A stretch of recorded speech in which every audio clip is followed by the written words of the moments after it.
Hello again, everyone. George Packard with Family Lawn and Landscape. Today I want to talk to you about how you deal with employees who are late a lot. I think any business owner that's been in business for any amount of time has this happen where the employees are late coming into work.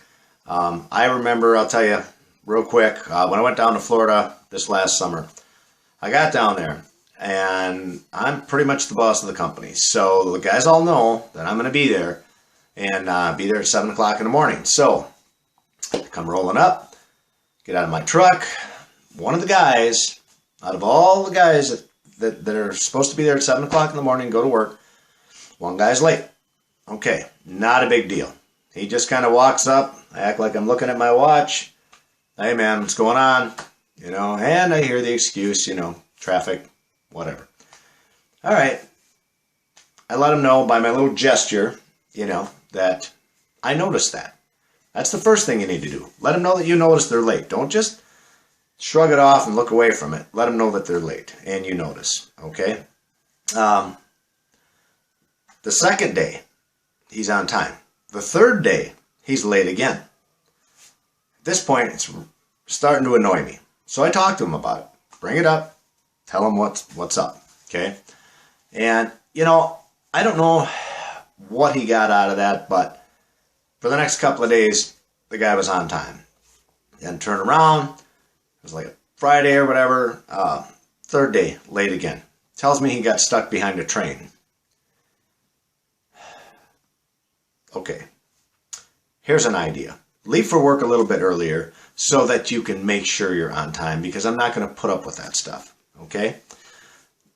When I talk to you about how to deal with these guys, I'm going to tell you how I deal with them, and hopefully that'll give you some insight as to what you should do. Not that I'm 100% right on this, but I'll tell you what, you can't keep doing it, okay? It sets a bad example for everybody there, all the rest of the guys. What I do, I like to talk to the guys, explain to them, hey, you got to be on time, and here's why.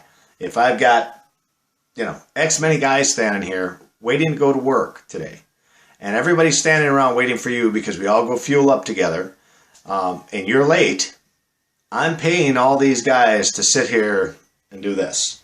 I don't want to pay these guys to sit here and do this. I want to pay them to get going down that road and to get mowing some grass. Okay, that's what I want to do.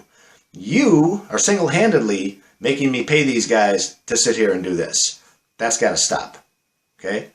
So, generally that works pretty good for a while. But then you still have the guys that still come up late. They'll be there for the next week, and then the following week, all of a sudden, they're late again. That's a problem, and you got to deal with it, because these guys are nickel and diming you out of money all the time. Okay? You can guide them, try and tell them, leave 15 minutes earlier every day. That's all you got to do. Leave 15 minutes earlier than what you're currently leaving, the time you're currently leaving at. Because if you do that, you're going to get to your job on time. You're going to probably be early some days. And you know what? That's great, because that adds value to you. When I see you come early to work every day, what do you think I think about that? I think that's freaking awesome. That's what I think. I'm glad you're doing that. Everybody else that rolls up at the last second, they're not prepared. They're not thinking ahead. But you come early. You're thinking ahead. You are making an impression on me. The other guys make an impression too, especially when they roll up at the last second and everybody's waiting for them. That's not a good impression. That's not the impression you want. So, talk to them. Still happens, you got to write these guys up. Try and get their attention, set them down, write them up. Write them up on a piece of paper, have it printed up by your office or your wife or whoever's doing it. That, hey, I'm tired of this. I'm setting you down right now. I'm telling you, if this stuff keeps happening, you're not going to have a job. But I'm telling you right now. So, I'm going to sign my name on this. You're going to sign your name. You've been wrote up. And if the guy refuses to sign it, out the door. See ya. I can't have you here. It's just what it is. You really need to evaluate at some point, are they worth keeping? You really do. You got to think about that, because there's a lot of them that if they're constantly late, or they're late 50% of the time, 10% of the time, it's bad for your company. It sets a bad example for all the other guys, especially if you don't do anything about it. So if you got this really good worker, but yet his problem is he's late, okay, you got to correct that with him. Take the time, set him down, and correct the problem. And if he still continues to do it, write him up. And if he still continues to do it, move him out. He's got to go.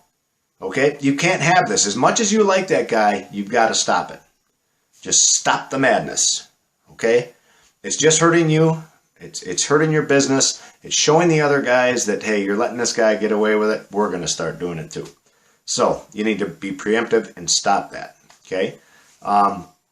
Give him his last chance. Talk to him and say, man, I'm not going to do this anymore. All right? Write him up a second time. Say, the next time we have this conversation, I'm not going to be writing you up for this. You're going to have your termination paper that you're going to sign because you're going to be out of it and you're going to be bringing your uniforms back. So you got to draw the line somewhere. Don't be afraid to do it. It's your business. Take control of your business. Okay? All right. I guess that's about it. I think that's kind of how we handle things, and hopefully that'll give you some insight as to ways you can handle things and correct the problems. Because if you let them go, if you let the problems go, they'll continue to happen. That's for sure. So do what you can. Get on it right away. Don't let it happen to you. Just nip it in the bud immediately and stop it. So hopefully that helps. Please subscribe to our channel, and if you have any comments you'd like to leave below, we welcome those. I try to get back to everyone. So we'll talk to you again. George Packard, Family Lawn and Landscape. Thank you.